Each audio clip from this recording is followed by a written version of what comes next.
its Indian law firm overseas and work with the people it's used to working with overseas, as opposed to create new relationships, iron out all the wrinkles with new people, maybe get some bad advisors here and there that they have to replace. So we're talking a bit of a drag on all of the Indian economy as it emerges as more of an exporter of capital as opposed to just an importer. But to return more directly to the subject, the foreign law firms that you would have to compete against will be able to advertise. And perhaps not in India, but outside of India, and so therefore cross-border deals, they'll have a leg up on you. And then returning to the retention, that's another thing. If Indian law firms were able to do some, more expanded version of advertising, they would be able to grow, and they would be stronger, and they would be better able to fend off foreign competition if and when it comes. So I'll just wrap up by saying, I know there are very good lawyers here. I know there are lawyers capable of going with the Tatas to Detroit and helping them acquire General Motors. But I don't see a system that's set up to allow that to happen. And I don't see a system that's set up within Indian law firms to allow those lawyers even a fair chance to represent foreign companies when they come into the country if and when the legal market's open. So what I would hope to see in the near future is Indian law firms taking steps. Because even if the markets don't open, these are still good steps to take. They will increase profitability, they will increase client happiness, they will increase lawyer happiness, and they will help build some very solid, large Indian institutions that are recognizable on an international scale.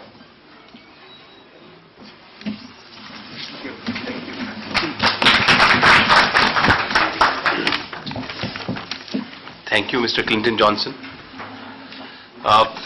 Clinton Johnson has rightly said that they go out to help and advise the law firms. And maybe not today, tomorrow we'd like to have his advice for opening up law firms in India. Thank you, Mr. Johnson. I would request Mr.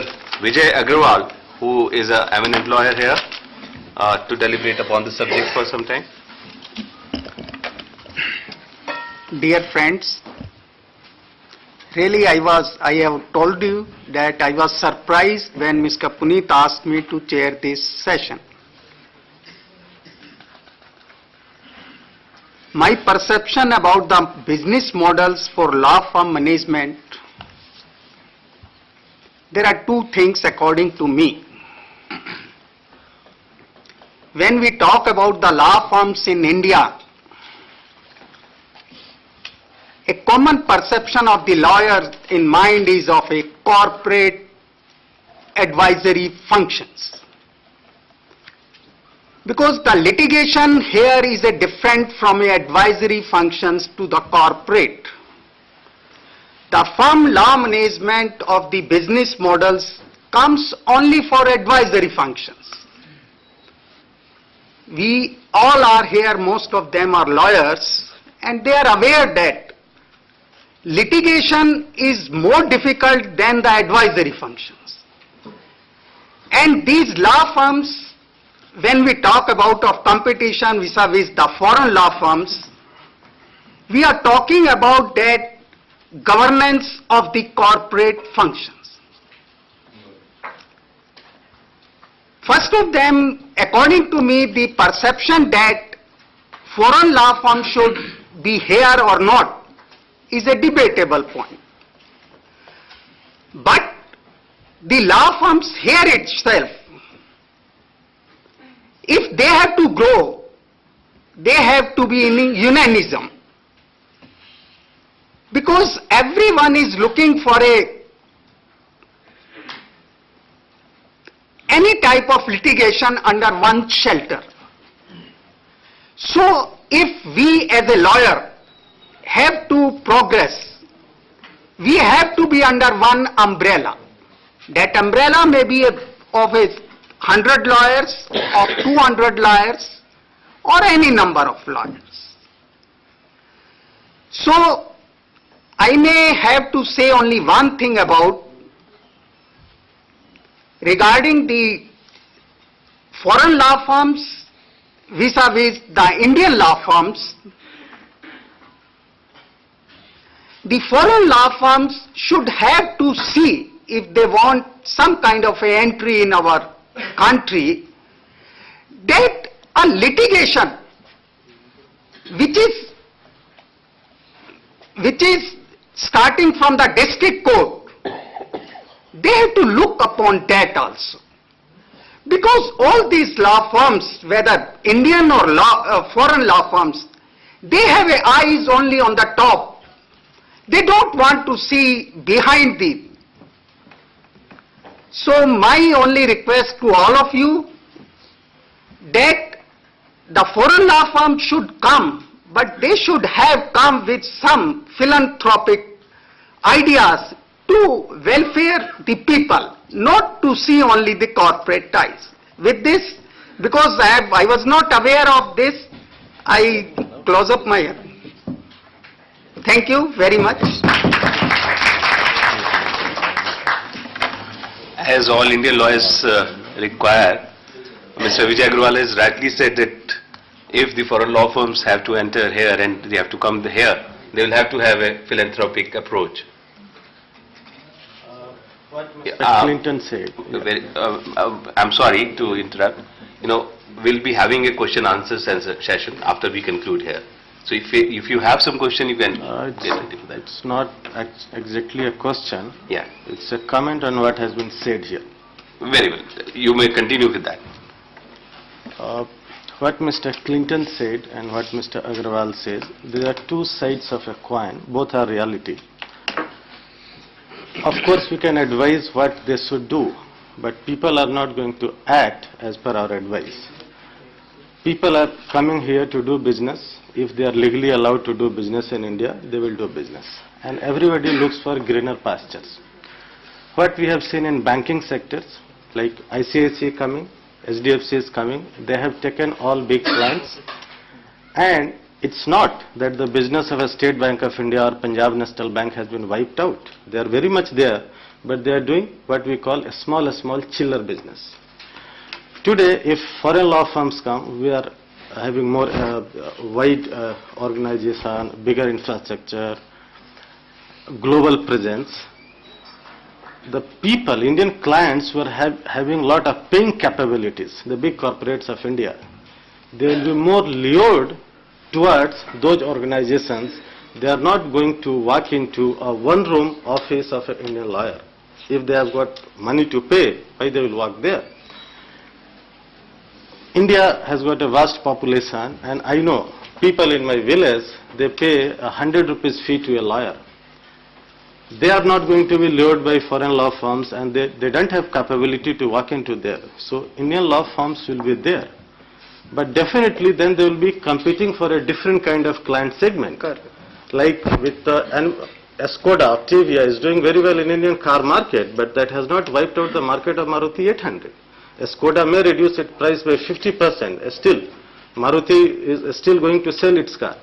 But yes, we have to take lesson that ultimately the Indian law firms, we are not planning to do business, only chiller business. We also want to play at bigger level, going abroad and all these things. So for that, I have started a small law firm 10 months back in the name of Athena Law Associates. We are again struggling. To start with, I do not have financial resources to build a very huge infrastructure. But those who earn in due process of time, the Indian lawyers are very reluctant in building infrastructure. People who are charging 5 lakhs per case, still they are very happy with a one-room setup.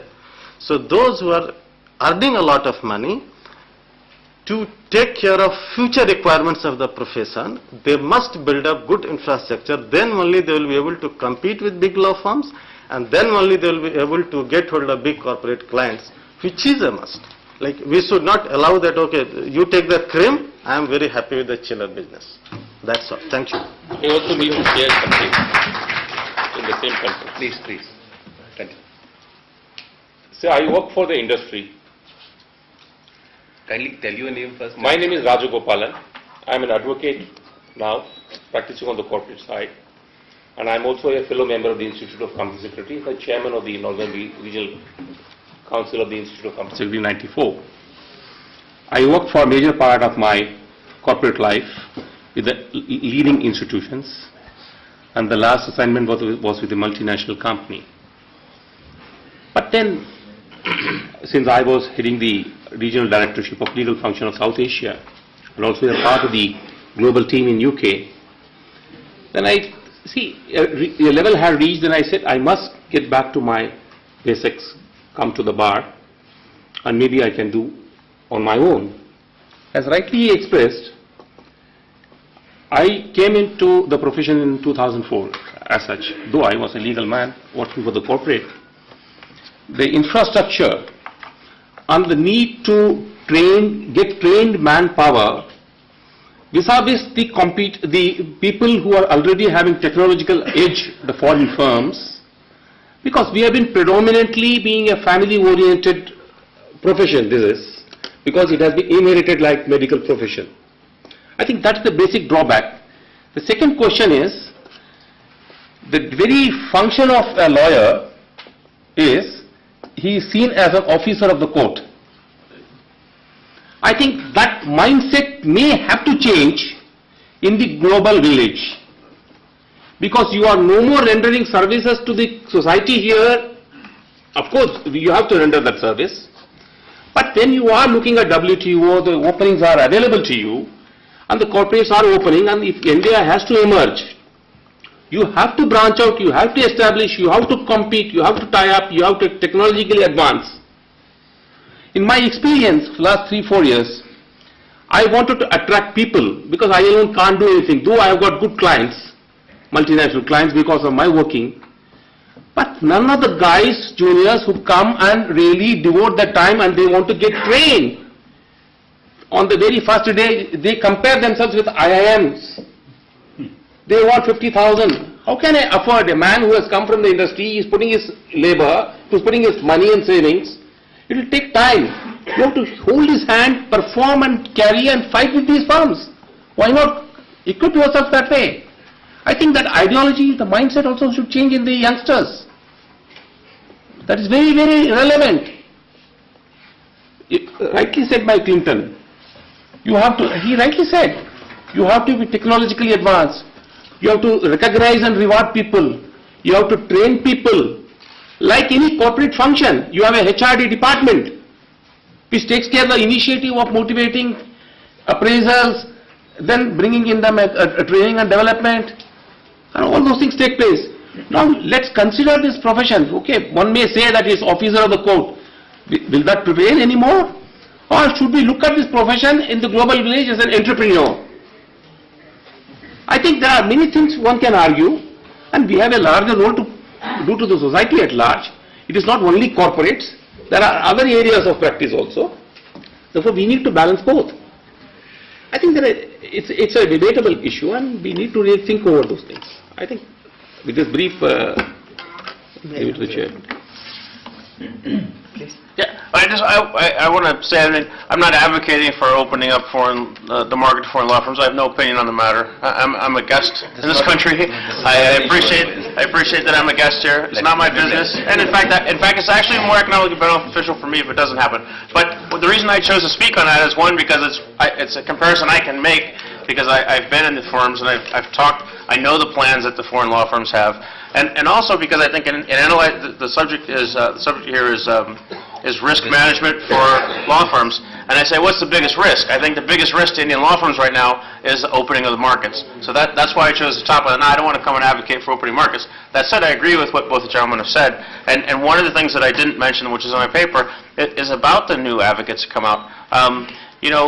There's no bar exam required.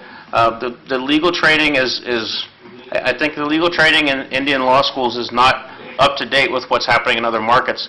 And this is something as law firms, and the reason it changed in other countries was largely because of law firms. If you look back 100 years ago or 50 years ago, particularly in the U.S., the law firms went to the law schools and said, we're not getting the products that we need, change your curriculum. And they changed the curriculum. And so still everybody in every country complains that the freshers are useless, and I lose money every time I employ one because I have to redo their work and they take too long. But I think that's probably more true in India, unfortunately. So I think part of the institutional